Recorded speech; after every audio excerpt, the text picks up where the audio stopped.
Tahukah kamu bahwa hampir setengah dari pengunjung mengharapkan website dimuat dalam waktu 2 detik atau kurang dari itu? Dan jika membutuhkan waktu lebih lama dari 3 detik, mereka cenderung meninggalkan website tersebut sepenuhnya. Sebagai pemilik website, ada sesuatu yang harus kamu ketahui. Sebagus apapun isi website kamu, mau isi konten atau layanan yang kamu berikan, kesan pertama yang akan dirasakan oleh pengunjung adalah performa website kamu. Kalau website kamu lambat, tidak ada alasan bagi pengunjung untuk tetap di website kamu. Tapi kenapa sih website kamu bisa sampai selambat itu?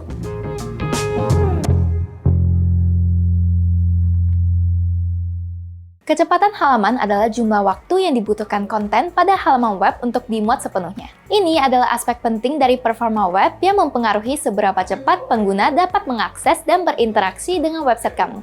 Ada beberapa metrik utama yang diperhatikan untuk mengukur kecepatan halaman. Tapi bagi pemilik website pada umumnya, metrik page load time dan largest contentful paint adalah dua hal yang perlu kamu fokuskan. Page load time atau waktu muat halaman adalah total waktu yang diperlukan sebuah halaman untuk memuat dan menampilkan semua konten sepenuhnya, termasuk gambar, style sheet, dan file JavaScript. Waktu loading yang cepat biasanya menghasilkan kepuasan pengguna yang lebih tinggi, rasio bounce rate yang lebih rendah, dan interaksi yang lebih tinggi. Pengguna mengharapkan website untuk loading dengan cepat, dan waktu loading yang lama dapat membuat mereka pergi. Largest Contentful Paint atau LCP adalah waktu yang diperlukan untuk memuat elemen terbesar yang terlihat seperti gambar atau blok teks untuk dimuat dan terlihat di dalam viewport. LCP sangat penting untuk memahami kapan konten utama halaman telah dimuat. Hal ini secara langsung berdampak pada kinerja website yang digunakan, karena pengguna sering menilai kegunaan halaman berdasarkan seberapa cepat konten utama tersedia. Pengguna lebih mungkin untuk tetap berada dan berinteraksi dengan situs yang loadingnya cepat. Sementara halaman yang loadingnya lambat dapat membuat pengguna frustasi. Ini meningkatkan tingkat bounce rate atau persentase pengunjung yang meninggalkan situs setelah hanya melihat satu halaman. Search engine seperti Google mempertimbangkan kecepatan halaman sebagai faktor peringkat. Halaman yang lebih cepat lebih mungkin untuk mendapatkan peringkat yang lebih tinggi di hasil mesin pencari, sehingga meningkatkan visibilitas dan traffic organik website kamu. Kalau kamu pernah bertanya-tanya kenapa website kamu tidak muncul di halaman pertama Google saat melakukan pencarian, itu berarti kecepatan website kamu bukan yang terbaik. Nah, kalau website kamu sendiri tidak muncul paling awal saat orang menggunakan search engine, itu berarti satu hal saja, tingkat konversi yang rendah. Website yang lebih cepat mendorong pengguna untuk menyelesaikan tindakan seperti melakukan pembelian atau mengisi form kontak, sehingga menghasilkan tingkat konversi yang lebih tinggi. Yang terakhir ada performa mobile.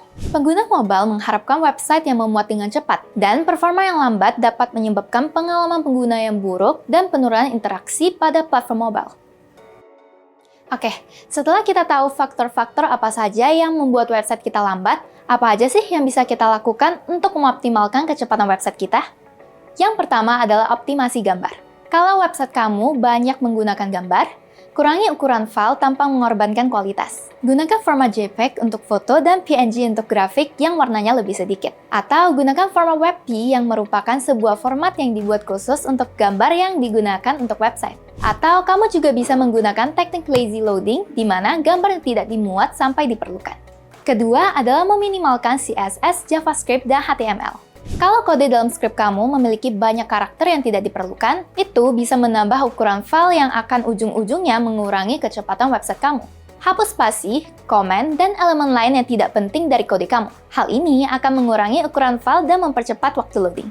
Selanjutnya adalah untuk menggunakan cache. Cache adalah sebuah komponen yang menyimpan data agar data tersebut bisa dimuat lebih cepat saat dibutuhkan kembali. Gunakan cache untuk menyimpan kopian file website kamu di browser pengguna, sehingga mengurangi kebutuhan untuk memuat seluruh halaman lagi pada kunjungan berikutnya. Yang terakhir, kamu bisa menggunakan Content Delivery Network atau CDN.